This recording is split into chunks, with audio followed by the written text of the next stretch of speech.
Hi అండి. ఈరోజు recipe వచ్చేసి మజ్జిగ దోశలు. వీటినే మనం పుల్లట్లు అని కూడా అంటారండి. చాలా టేస్టీగా ఉంటుంది. పిల్లలు కూడా చాలా ఇష్టంగా తింటారు. ఇవి మనం పుల్లటి మజ్జిగతో చేస్తామండి. సో ఇది చాలా అంటే చాలా హెల్తీ రెసిపీ. సో తప్పకుండా ట్రై చేయండి. ముందుగా ఒక బౌల్ తీసుకుని అందులో 1 గ్లాస్ బియ్యానికి 1 స్పూన్ మెంతులు కలుపుకుని శుభ్రంగా వాష్ చేసుకోండి. నెక్స్ట్ ఈ మజ్జిగ వచ్చేసి నేను వెన్న తీసినటువంటి మజ్జిగ అండి. దీంతో మనం దోశలు వేసుకుంటే చాలా టేస్టీగా ఉంటాయి. 1 గ్లాస్ బియ్యానికి 1.5 గ్లాస్ వరకు మజ్జిగని యాడ్ చేసుకోండి. వీటిని 5 to 6 అవర్స్ వరకు నానపెట్టుకోండి. ఇలా నానపెట్టిన వాటిని మిక్సీ జార్లో వేసుకుని మెత్తగా మిక్సీ పట్టుకోవాలండి. ఓకేనా? అందులో ఆల్రెడీ వాటర్ ఉంటుంది కాబట్టి యాడ్ చేయాల్సిన అవసరం లేదండి. సో మెత్తగా మిక్సీ పట్టిన వాటిని బౌల్లోకి తీసుకోండి. అదేవిధంగా రిమైనింగ్ వాటిని కూడా మిక్సీ పట్టుకోండి. ఈ మొత్తాన్ని మనం బౌల్లోకి తీసుకున్నాక కొంచెంగా వాటర్ అనేది యాడ్ చేసుకోండి.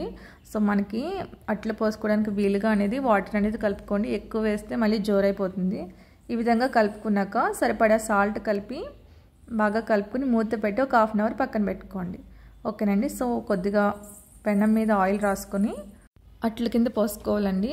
సో మనం దోశ కింద స్ప్రెడ్ చేయాల్సిన అవసరం లేదు. అలా వేగానే మనకి అట్ల కింద ఫామ్ అవుతాయి. అలా స్లోగా అంటే సరిపోతుంది.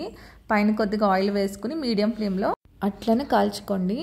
సో మనకి వెంటనే ఈజీగా వచ్చేస్తాయండి. అంత కష్టపడాల్సిన అవసరం లేదు ఈ దోశలు వేయడానికి. సో నెక్స్ట్ ఇవి చాలా స్పంజీగా వస్తాయండి. ఎందుకంటే వెన్న తీసినటువంటి మజ్జిగ యూస్ చేయడం వల్ల. నార్మల్ మజ్జిగ యూస్ చేసేవాళ్ళు కొద్దిగా ఒక 1/2 కప్ వరకు అటుకులు తీసుకోండి. అప్పుడే మీకు స్పంజీగా వస్తాయి. ఓకేనండి. సో ఈ విధంగా అట్లనేవి పోసుకోండి. చాలా టేస్టీగా ఉంటుందండి. తప్పకుండా ట్రై చేయండి. వీడియో నచ్చితే లైక్ చేయండి ఫ్రెండ్స్. Thank you.